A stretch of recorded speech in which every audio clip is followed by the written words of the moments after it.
Wherever you go in Britain, history is right there in front of you, from the walls of ancient churches to the forgotten corners of quiet fields. The past never really disappears, but beneath our feet, hidden in the soil, lies another layer of history, one that's yet to be fully uncovered. That's why, year after year, archaeologists across the UK keep digging, searching for answers, chasing shadows of civilizations long gone, and uncovering pieces of our story that still remain buried. This year, I traveled across Britain's eastern region with deep Roman roots and rich medieval layers to witness some of the most exciting archaeological digs taking place. From Roman villas to Mesolithic mysteries, what's being revealed is nothing short of extraordinary. Back to Rutland, where a farmer's field hid a Roman masterpiece. In the quiet countryside of Rutland, near the town of Stamford, something incredible came to light. It all started in 2020 when Jim Irvine, the son of a local farmer, noticed a rectangular shape in a wheat field. Just a change in how the crops were growing. That small detail would soon lead to one of the most breathtaking Roman discoveries in recent memory. As Jim and his family took a closer look, they found hundreds of small, colored tiles,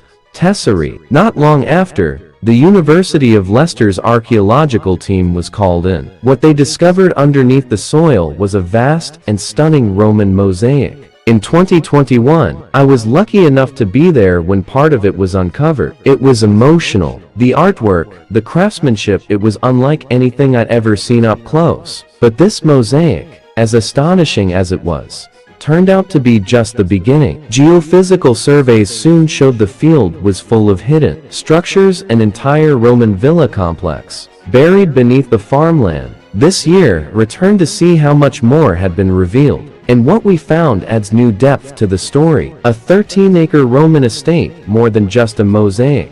John Thomas, the lead archaeologist, explained it best. The mosaic was just the cherry on top. What lay beneath was the whole cake. And now, that cake was being carefully sliced open, one trench at a time.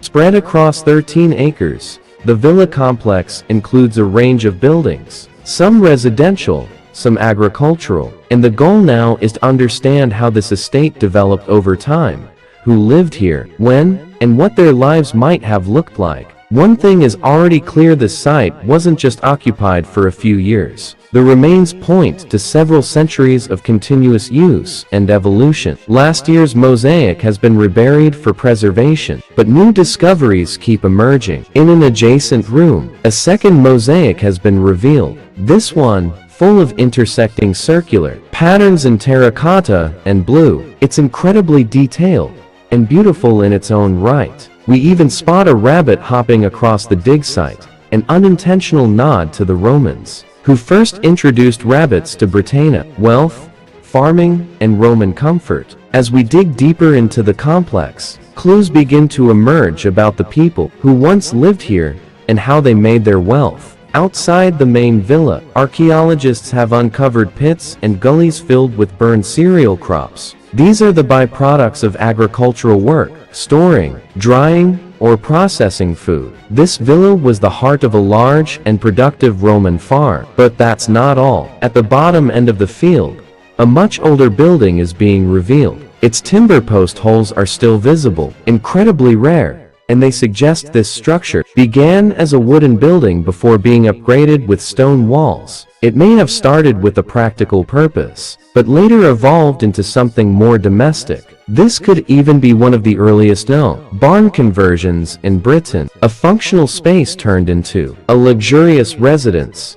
The upgrades include not one, but two hypocausts, Roman underfloor heating systems. These were advanced, expensive, and definitely not common. It shows that someone here had the resources to live in real comfort. Box flue tiles used to carry hot air up the walls are still in place. This wasn't just about heating the floor. The entire room was designed like a spa, with hot and cool zones. A proper Roman-style bathing suite, squeezed into a compact building. Smart, efficient, and very Roman. Personal lives found in the soil. It's not just buildings and floors that tell us about the past. It's the small things, the everyday items that once belonged to people. Rachel Cubitt from Historic England showed us some of the personal objects recovered from the site, including bone hairpins worn by Roman women to hold their hair in place. Some are older, some slightly more recent, and each tells a story about who was here. One of the most fascinating finds was a set of dividers, a tool used for measuring or marking. Simple,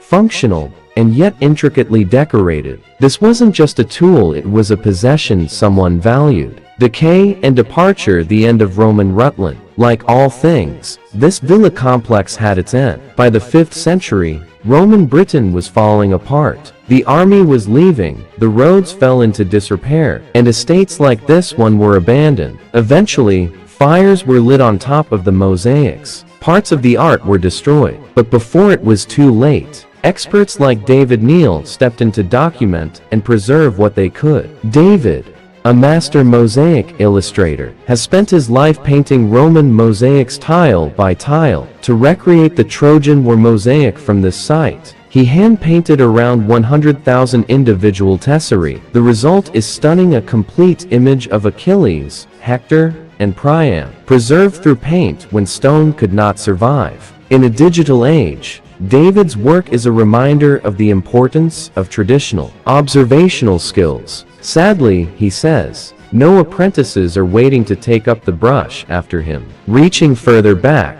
a Mesolithic island mystery. But this story doesn't stop with the Romans. East Yorkshire has revealed something even much older. Near Scarborough, archaeologists are excavating an 11,000-year-old island that once sat in the middle of a large prehistoric lake. Here, in the wet peat soil, preservation is extraordinary. Animal bones, pieces of wood, even ancient hazelnuts have survived almost perfectly intact. It's like stepping back into the Mesolithic. Nick Overton and his team have uncovered something unexpected, not just signs of hunting and gathering, but hints of ritual or symbolic behavior. Animal bones have been found arranged in a very specific way: vertebrae, ribs, shoulders, but no limbs. It seems only parts of animals were brought to the island and deliberately placed in shallow water. With them were rare barbed antler points used as spearheads for hunting. The quality is remarkable. Some are complete, as if they were never meant to be used, but rather left behind. Rethinking the Mesolithic more than survival. We often imagine Mesolithic people as constantly moving, barely surviving. But this site tells a different story. These people understood their landscape. They were comfortable in it. They didn't just hunt to survive, they made choices about what animals meant to them, what parts to keep, what to leave. There was thought and likely belief involved. Nick and his team brought several of their finds to the analysis tent. Each one reveals something new about how people lived here, their skills, their culture, their understanding of the natural world. Final thoughts. Time beneath our feet. What struck me most about this journey is how archaeology doesn't just uncover stone and bone, uncovers lives, people who lived, worked, and dreamed in the same